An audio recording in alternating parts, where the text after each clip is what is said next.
Chris here. Today we're going to talk about Ethereum. Basically, it looks like there's a high probability of a lot more sideways action. I've added another day to the days that I'm writing and producing some content around the analysis and the indicator development that I'm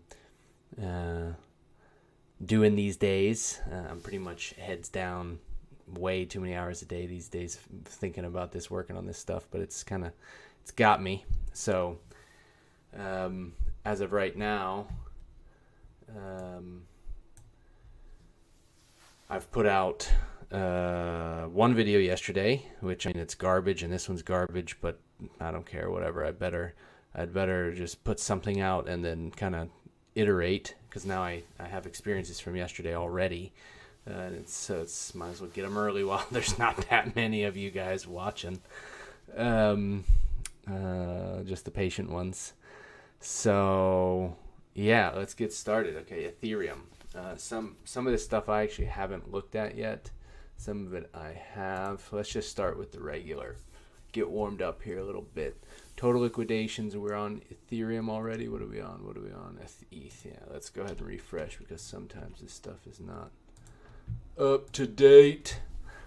Let's see here. We got 26 million wrecked. I don't know what the average is.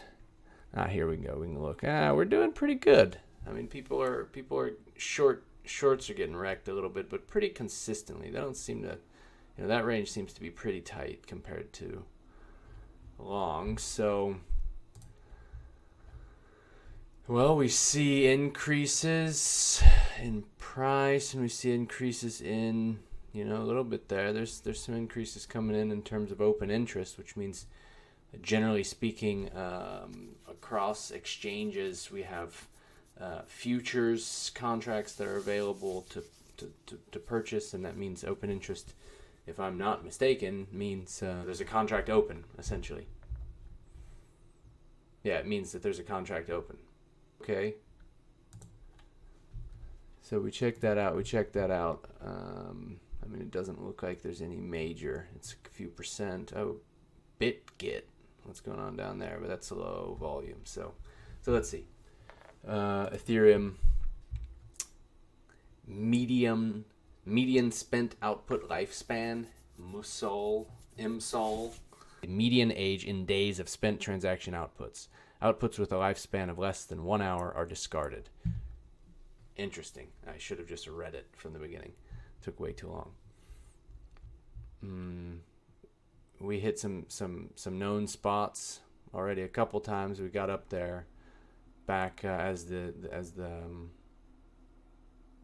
summer came to an end here, and we're kind of bouncing on a pretty steady one.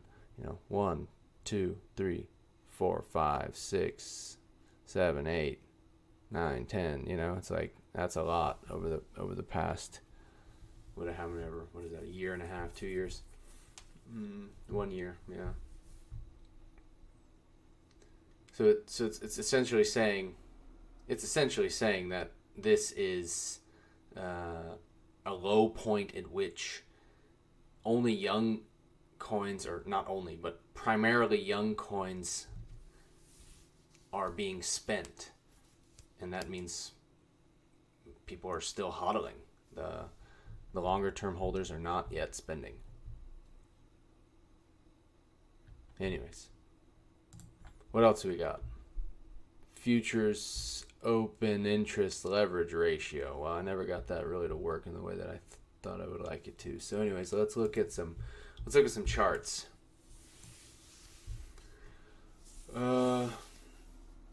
Sometimes you feel like you're at the top of the world, man. God, since I've been doing this, I've been trying to wrap my head around it. It must be almost in a way similar to what superstars feel like. I mean, this is like, I don't mean in any way that it's the same, but in a way it is. I don't know. It's just the chemical inside your head in the end, not the situation. And boom, I mean, it's like you're up here and you're buying in down here, or even lower, right? Back No, not that. Sorry. No. No.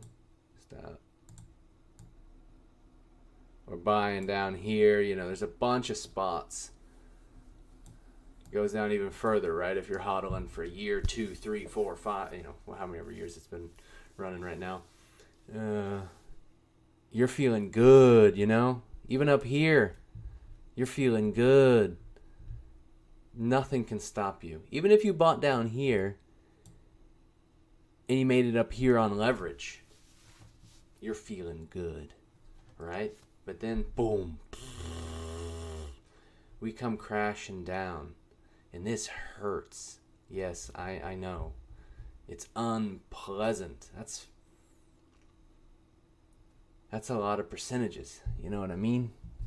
I don't see the measuring tool on there. I mean, that's boom to... That's 40%. We can still go another 40. Yeah, let's not forget that. 80% drops in the bull market are not uncommon. We're at a different scale. Look at the way that the log regression builds over time. We're slow down, but it still gets massive. So we all expect big things to come. So where are those big things, right? Well,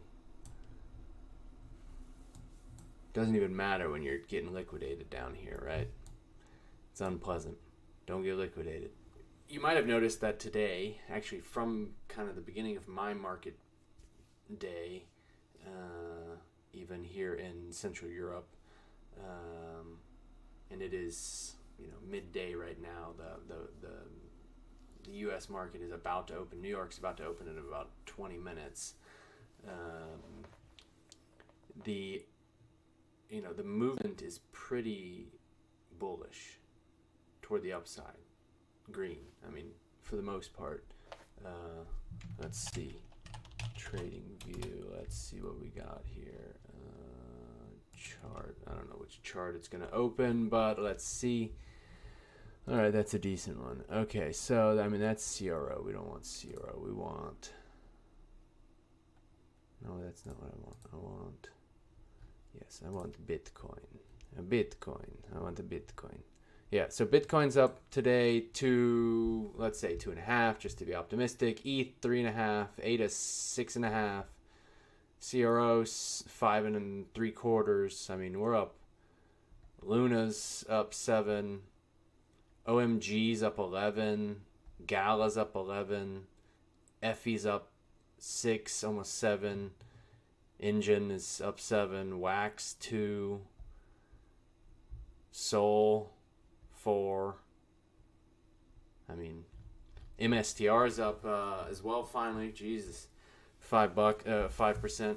Man, that is an interesting play, guys. If you're not looking at MSTR and you have money in the stock market, it is undervalued, in my opinion.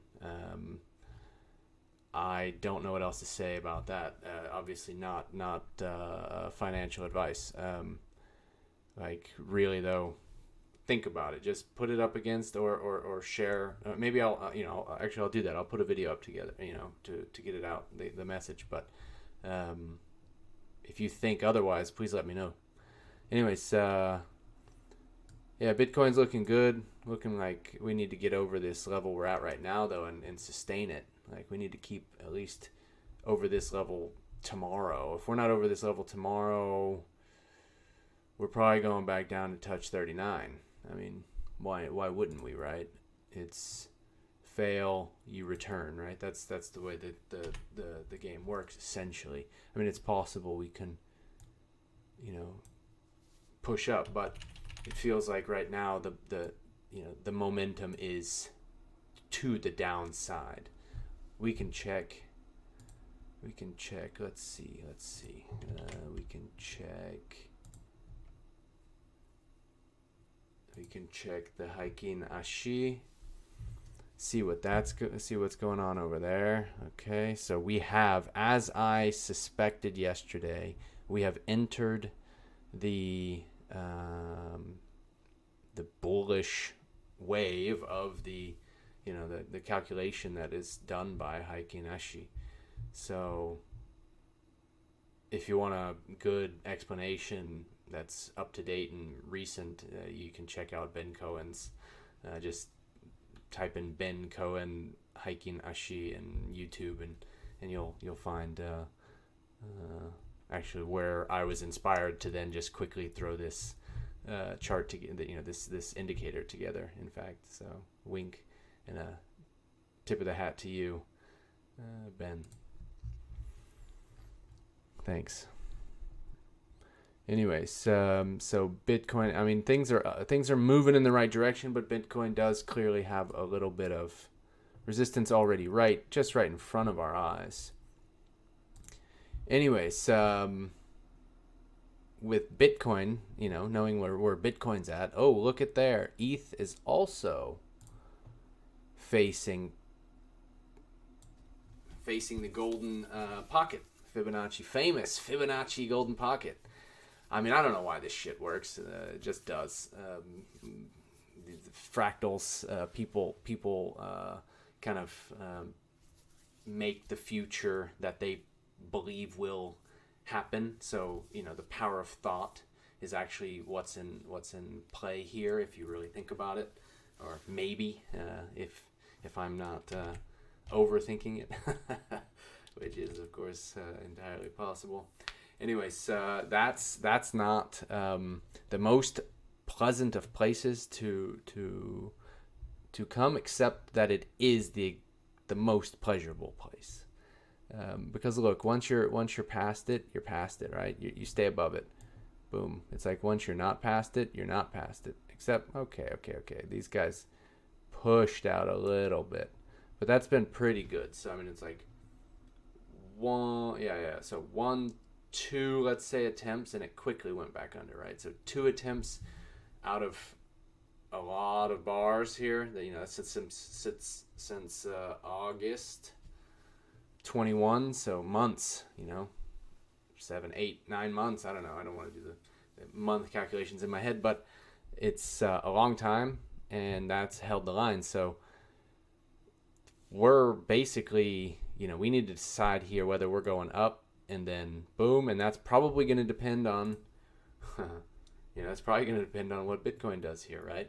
If Bitcoin goes up, then we can, it's probably not coincidence that we're at these levels at the same time. We can move up. Otherwise, it's not pleasant. But I mean, it's like what? It's like, why wouldn't that happen? And then we end up. No, just kidding. That ain't gonna happen, is it? That would be so painful, right? Oh man. Boom. Like, how do you even deal with that? Oh, that would suck. Well, the previous, what is it? All-time high was when, or what? So I mean, it's like down this much, right? So it's like, whew. Yeah, my first major experiences with trading on a level and getting liquidated at a level I didn't like at all, which was over 30. I mean, it's 30 ETH plus some dust. I lost to an accidental misclick, essentially. 30 ETH just like a year ago. So it was right at 18. It was like, that's when it all started, and it was actually in this area that it happened. And then we hit this because I was in a really silly short, and of course it just absolutely destroyed me. And so we have not gone past that level since. We've visited it several times on the longer time frames, and but you never know, man. We got to get above it. Otherwise we're looking at some resistance obviously here as well, where the previous highs were failing to get over here. So I mean, we also pretty closely touched that right now, 30. So that's like 28. So I mean 28 would be like, ooh, buddy, you're pushing it.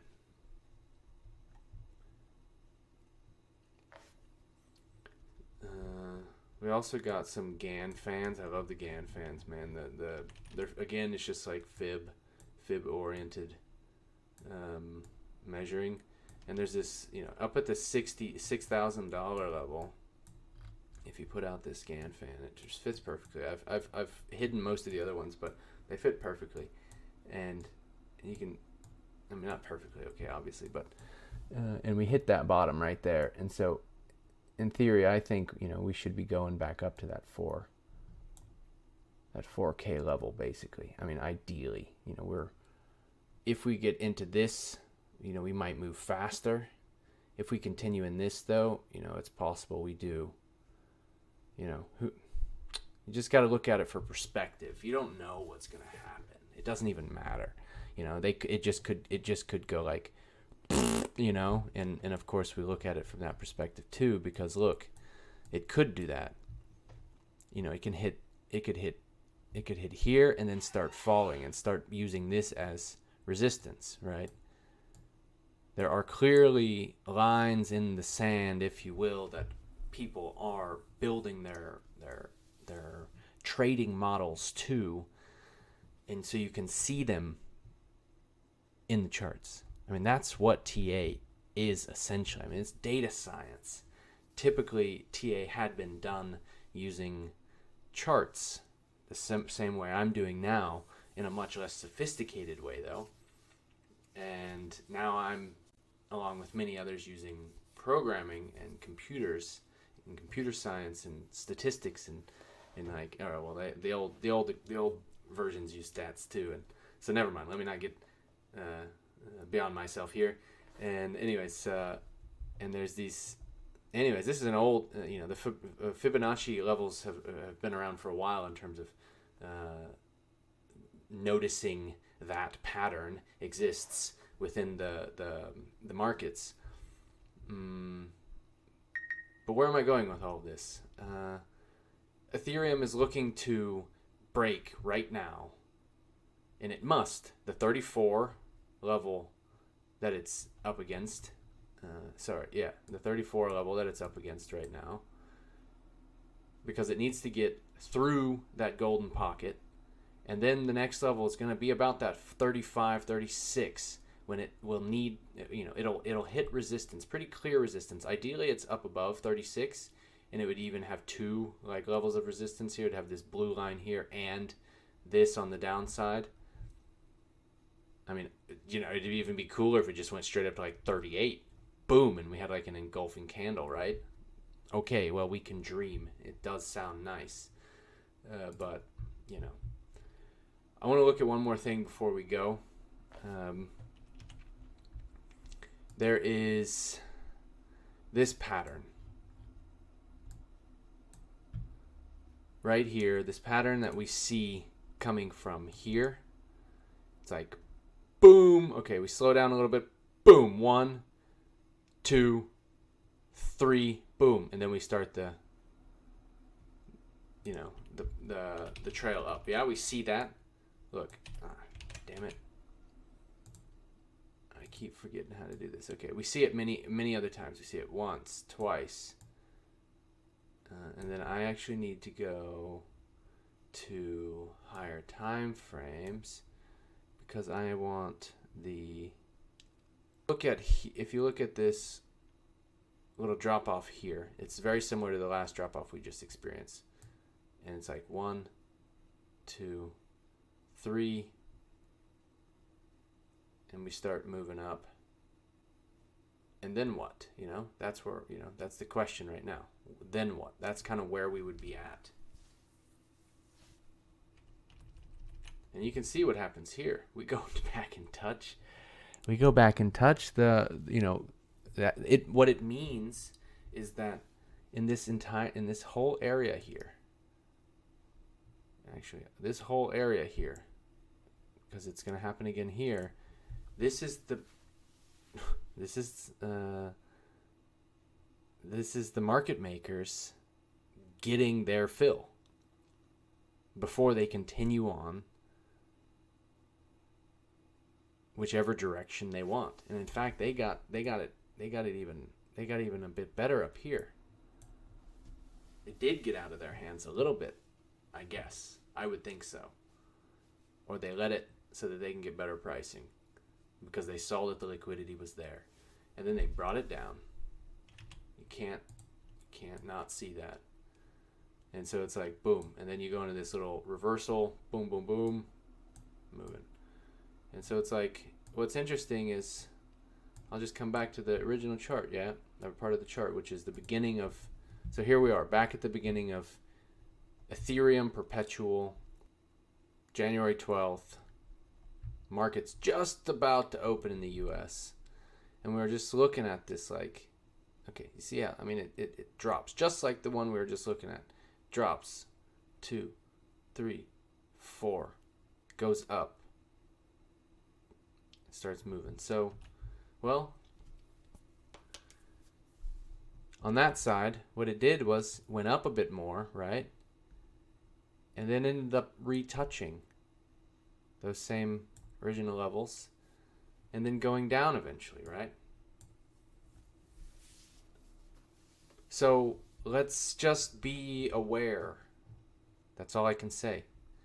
This doesn't have to end well. If we don't get over this level, which is also, sorry, my my straight line drawing abilities is not the best with the mouse. But anyways, you can see it, 37 right here in this area. I mean, it's where people were defending before or accumulating, right? And so if we don't make it up there and we start coming back down, I mean, we could pull back and go like boom, or even like, but that's less and less likely, right? So, well, I thought it was interesting. I thought this was interesting too when I looked at the charts. It's like somebody knew. See this? It's like maybe somebody thought that was this, and so they're like, okay, bye, you know? And so they quit out, but here, because they quit out, everyone's like, okay, never mind. We're not going to go for that liquidity now, right? That's possible. You know, they might have just delayed this, right? So you can see that the market definitely will react to that. I noticed that here there's more large orders popping up compared to back here. There's one that's still rolling kind of up here at the height.